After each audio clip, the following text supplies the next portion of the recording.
Hi everyone, thank you for introducing me. My name is Dylan. I'm the Program Manager for the Speak Out program at Weave Youth and Community Services. So our program runs out of the Waterloo site, and Weave has sites in Malabar, Woolloomooloo, Redfern, which is a women and children's only service, and Waterloo.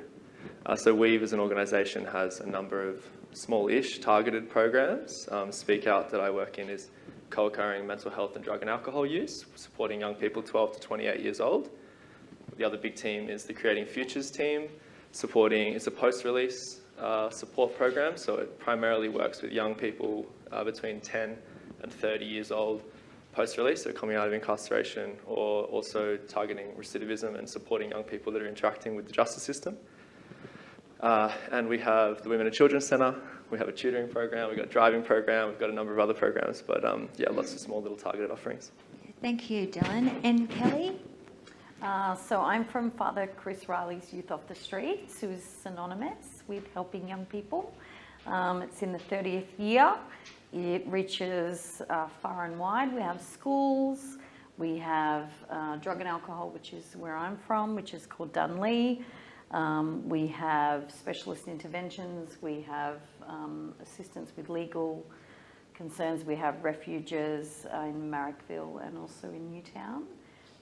But yes, specifically the Dunlea program is based in Marylands and Blacktown. Excellent. Thank you, Kellie. And Simone? Hi, I'm Simone. I manage the drug and alcohol programs for Western Sydney and the street universities for Western Sydney. So TED Noffs has a range of different stuff as well, just like everyone does a bit of everything. So we have the residential rehab program called PALM, Program for Adolescent Life Management. So that's in Randwick, and we also have one in Canberra. And then we also have the CALM program, which is 5 years of aftercare for people that have entered PALM. The YHS program, which is based in the city's Youth Homelessness Service, based in Randwick, sorry. And we have the AOD Outreach Counsellors based at various different sites throughout. So we have them covering Liverpool, so South West Sydney Local Health District, Western Sydney Local Health District and the Peen Blue Mountains Local Health District. And they provide an important access point for young people that wouldn't normally be able to engage in services, and because they do their outreach, they can get to more young people at different areas. And then we have the street universities, which are an engagement service. So they're these really cool, modern, fancy buildings with all these kind of really good draw cards to get young people in, and then the counsellors and engagement staff sort of work out of there and engage people that might not normally engage in general services. So there's one of those at Liverpool, Penrith, we just opened there not long ago, Mount Druitt, Randwick, we have one in Canberra, and 3 in Queensland that have so they all operate under the same sort of model, just at different, so we're slowly taking over. Thank you. So Dylan, just want to ask you, in your experience working with young people, what do you think are like key elements for people here today and workers online to consider for best kind of practice or good engagement of young people?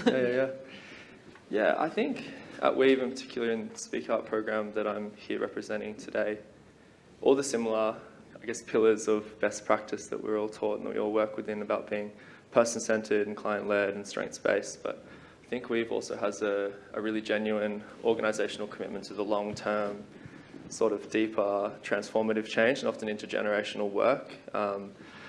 I think we are lucky. I know that this is a privileged position for a number of people sitting in the room that wouldn't be in this position, that we have no time parameters around our engagement with young people. So we work from 12 to 28 years old, and if somebody comes into the program at 14, they may still be supported by the Speak Up program 19, 20, 21, 22 years old. So it's a really long-term commitment by the organisation into that young person to often see really serious, transformative, long-term change. Also being such a place-based organisation with embedded into so many sort of quite tight and quite strong communities in Redfern, Waterloo, Woolloomooloo, Malabar. We're really proud of the fact that we have about a 70% self-referral rate, and a number of those people have actually heard about the organisation through people who have either received services from Weave in the past, or families or friends or cousins or whoever it might be in their world that has said, hey, you should go check out Weave, which is really powerful for us, and we're really proud of that stuff because it does mean that there is a slow and genuine transformative intergenerational impact. In terms of engagement, I think we sort of try to be as committed as possible to the flexibility in the service delivery. So we have a team in Speak Out of counsellors and social workers, but often it's the little things that will find you building a deeper, more intense connection with a client. It could be a silly thing on the surface, but it allows the work to go to another level. And the organisation, I guess, allows us the freedom to be responsive and flexible in those ways. I'm reminded of sort of things like an Oz Tag Team, which we recently started running, which has just gone gangbusters, or a music collaboration with Heaps Decent. If anybody listens to FBI Radio, you may have heard a few of the young fellas on FBI recently rapping bars, which has been fantastic. But it's those little moments where that can sometimes strengthen the connections between, say, a therapist or practitioner doing the individualised work, which is, again, really powerful for us, and very privileged position to do that work and to build those engagements. Thank you, Dylan. And Kellie, in your experience, what are some of the common mental health issues that you see alongside alcohol and other drug issues for young people? And particularly, I suppose, too, because we've had a lot of questions around people beaming in today from rural and remote. What kind of suggestions do you have for support options, or where can they reach out for assistance?